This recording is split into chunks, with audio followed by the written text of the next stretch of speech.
आज की कहानी है व्यापारी की एक बेटी। एक व्यापारी था, उसकी एक बेटी थी। उसकी बेटी बहुत बड़ी हो चुकी थी।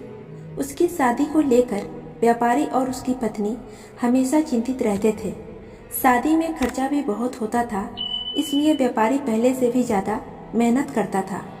एक दिन व्यापारी को सामान खरीदने दूसरे शहर जाना था।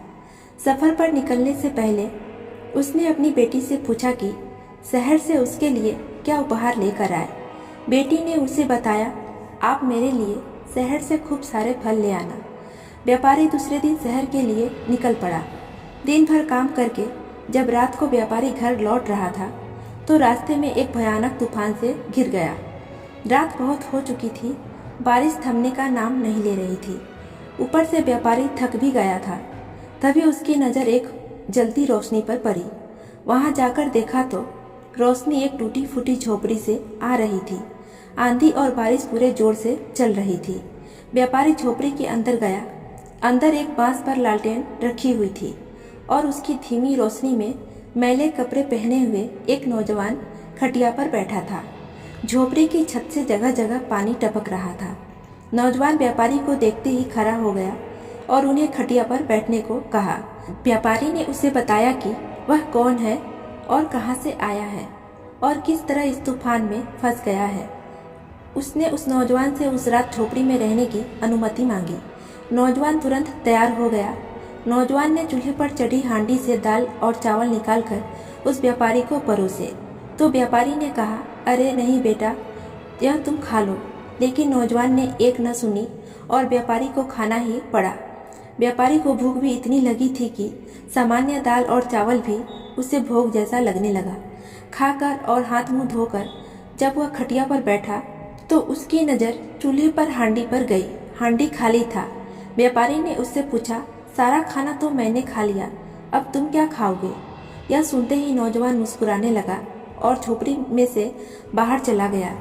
कुछ समय के बाद जब वह अंदर आया तो उसके हाथ में अमरूद और एक पपीता था। इन फलों को देखते ही व्यापारी को अपनी बेटी का उपहार याद आ गया। नौजवान ने फलों को धोया, काटा और व्यापारी के साथ मिल बांटकर खाने लगा। फलों का स्वाद व्यापारी को बहुत स्वादिष्ट लगा। व्यापारी हैरान था कि इतनी रात को यह नौजवान फल लाया कहाँ से। रात बहुत हो चुकी थी। व्यापारी खटिया पर और नौजवान जमीन पर सो गया। सुबह हुई तो तूफान थम चुका था। सूरज भी निकल गया था। अंगड़ाई लेता हुआ व्यापारी जब झोपड़ी से बाहर गया तो उसकी आंखें फटी की फटी रह गई। अपने जीवन में इतना सुंदर बगीचा उसने पहले कभी नहीं देखा था। रंग बिरंगे फूलों से भरे और तरह तरह के फलों के पेड़, जमीन पर हरी भरी घास देखकर वह तो चौंक ही गया। उसे वह बगीचा ऐसा लग रहा था जैसे कि स्वर्ग जमीन पर उतर आया हो। यह सब देखकर व्यापारी आश्चर्य में पड़ गया। बगीचे की सुंदरता को देखकर उसका मुंह खुला का खुला रह गया। तभी सामने से आता नौजवान उसे दिखाई दिया। व्यापारी ने नौजवान से पूछा, यह बगीचा किसका है? नौजवान मुस्कुराते हुए कहा, यह बगीचा मेरा है। इतने सुंदर बगीचे का मालिक एक झोपड़ी में रहता है। यह बात व्यापारी को समझ में नहीं आई। उसके और पूछने पर नौजवान ने उसे बताया, कुछ साल पहले मेरे माता पिता की मृत्यु हो गई। बस यह एक जमीन का टुकड़ा था मेरे पास। मैंने इसे अकेला ही सींचा है और यह सारे फल फूल लगाए।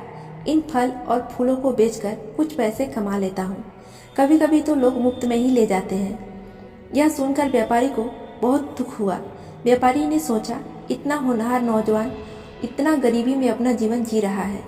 इतनी दयाहीन हालत में भी मुझे रात में रहने की अनुमति दी। खुद का खाना मुझ जैसे एक अनजान को खिला दिया। उसके संस्कार देखकर उसका मन भर आया। नौजवान से विदा लेकर व्यापारी अपने घर चल पड़ा। घर पहुंचकर बेटी ने जैसे ही दरवाज़ा खोला, उसकी बेटी बोल उठी, मेरे फल कहाँ हैं? बेटी को देखते ही उसकी सारी थकान उतर गई। मुस्कुराते हुए व्यापारी ने जवाब दिया, बेटी, मैं तेरे लिए संसार का सबसे बड़ा फल लाया हूँ। मुझे पहले चैन से बैठने दे, फिर मैं दूंगा। पत्नी और बेटी को अपने पास बैठाकर उन्होंने उस नौजवान और उसके सुंदर बगीचे के बारे में सब बता दिया। पत्नी और बेटी का मुंह भी यह सब सुनकर खुला का खुला रह गया। सबको अंदर से दुख भी हो रहा था। व्यापारी ने दोनों को अपने मन की बात बताई तो सब तैयार हो गए। अगले दिन व्यापारी उस नौजवान से मिलने गया। नौजवान ने उसका स्वागत किया। दोनों बैठकर बातें करने लगे। व्यापारी ने उसे समझाया और उसके साथ फूलों और फलों की खेती करने का न्योता दिया। नौजवान ने बिना सोचे व्यापारी के साथ काम करने के लिए हाँ बोल दिया। अपने बगीचे को बेचकर नौजवान कुछ दिनों के बाद व्यापारी के पास पहुंचा। नौजवान को देखकर व्यापारी बहुत खुश हुआ। उसका बहुत अच्छे से स्वागत किया। उसे अपनी पत्नी और बेटी से मिलवाया और सबने मिलकर एक साथ खाना खाया। रात व्यापारी के पास ही बिताई। अगले दिन व्यापारी नौजवान को लेकर खेतों की ओर निकल पड़ा। खेत देखकर नौजवान तो चौंक सा गया, क्योंकि यह खेत उसके बगीचे से बहुत बड़ा था। व्यापारी ने उसे अपना बगीचा वहीं बनाने को कहा तो नौजवान की खुशी का ठिकाना न रहा। अगले दिन से ही नौजवान ने अपना काम शुरू कर दिया। समय बीतता गया और उस नौजवान की मेहनत रंग लाई। खेत जो बंजर सा पड़ा था, उसकी मेहनत से अब चारों ओर हरा भरा सा हो गया। फूलों की महक तो मीलों दूर महसूस की जा सकती थी। उसके खेत के फल और फूलों को लेने के लिए लोग बहुत दूर दूर से आने लगे। बड़े बड़े व्यापारी भी उसके खेत से खरीदारी करने लगे। नौजवान तो अपने खेतों पर ही ध्यान देता था। बेचने और खरीदने का सारा काम तो व्यापारी ही करता था। नौजवान ने अपनी मेहनत और लगन से कोई कमी नहीं आने दी। देखते ही देखते व्यापार आसमान की ऊंचाइयों को छूने लगा। लेकिन नौजवान को रत्ती भर भी गरूर नहीं था। वह हमेशा की तरह सबसे मीठा बोलता, सबकी इज्जत करता। इसी बीच में व्यापारी की बेटी को नौजवान बहुत अच्छा लगने लगा। वह उसे प्यार करने लगी।